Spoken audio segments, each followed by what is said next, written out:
അമ്മയെ തല്ലിയാലും രണ്ട് പക്ഷമുണ്ടെന്ന് പറയുന്ന നാട്ടിൽ കഞ്ചാവ് കേസിലെ അറസ്റ്റുകളിൽ ഒരു വശത്തുയരുന്ന ധാർമ്മിക രോഷവും ക്യാമ്പയിനുമൊക്കെ എങ്ങനെ ഈ നാട് അംഗീകരിക്കുമെന്ന് ചോദിച്ചുകൊണ്ട് തുടങ്ങുകയാണ് ഇന്ന്. സിനിമാ താരങ്ങളുടെയും സംവിധായകരുടെയും ഹൈബ്രിഡ് കഞ്ചാവ് അറസ്റ്റിന് പിന്നാലെ റാപ്പർ വേടൻ കൂടി ലഹരി കേസിൽ ഉൾപ്പെട്ടതോടെ ചെറിയ അളവിലെ കഞ്ചാവ് പിടിച്ച് എക്സൈസ് PR വർക്ക് നടത്തുകയാണെന്ന ആരോപണം ഉയരുകയാണ്.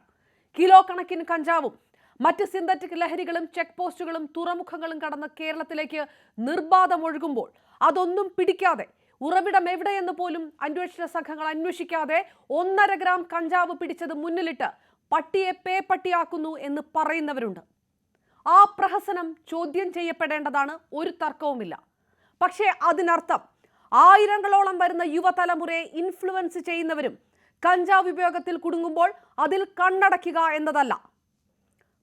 കഞ്ചാവ് കേസിൽ പ്രതിയാക്കുന്നത് ജാതി നോക്കിയും മതം നോക്കിയും രാഷ്ട്രീയം നോക്കിയുമാണെന്ന് വാദിച്ച് പിടിച്ച കഞ്ചാവൊക്കെ കലാകാരന് അവകാശപ്പെട്ട റിക്രിയേഷണൽ ഡ്രഗ്സ് ആയിട്ട് കണ്ടാൽ മതിയെന്ന് പറഞ്ഞാൽ നോക്കൂ, ആ അരാജകത്വം അംഗീകരിക്കാൻ വളർന്നു വരുന്ന തലമുറയോട് അല്പമെങ്കിലും പ്രതിബദ്ധതയുള്ളവർക്ക് കഴിയില്ല. കഞ്ചാവ് താൻ ഉപയോഗിച്ചെന്നും അതിൽ ഗൂഢാലോചനയില്ലെന്നും വേടൻ തന്നെ സമ്മതിക്കുമ്പോഴും വേടൻ പറഞ്ഞ ദളിത് രാഷ്ട്രീയത്തെ നശിപ്പിക്കാനാണ് ഈ കേസെന്ന് പറയുന്നത് എന്ത് മര്യാദകേടാണ്. ഇനി ലഹരി പിടിക്കുമ്പോൾ മതവും ജാതിയും പൊളിറ്റിക്കൽ നിലപാടും നോക്കി വേണോ FIR ഇടാൻ? ന്യൂസ് ഡെസ്കുകളിലെ ലഹരി ഉപയോഗം നിർത്തിയിട്ട് വാർത്ത കൊടുത്താൽ മതിയെന്ന് പറയുന്നവരോടുകൂടി ഞങ്ങളുടേതടക്കം മാധ്യമ സ്ഥാപനങ്ങളുടെ വാതിലുകൾ തുറന്നാണ് കിടക്കുന്നത്. പരിശോധനകൾ നടക്കട്ടെ, ഉണ്ടെങ്കിൽ പിടിച്ചെടുക്കട്ടെ, പ്രതികളെ അറസ്റ്റ് ചെയ്യട്ടെ.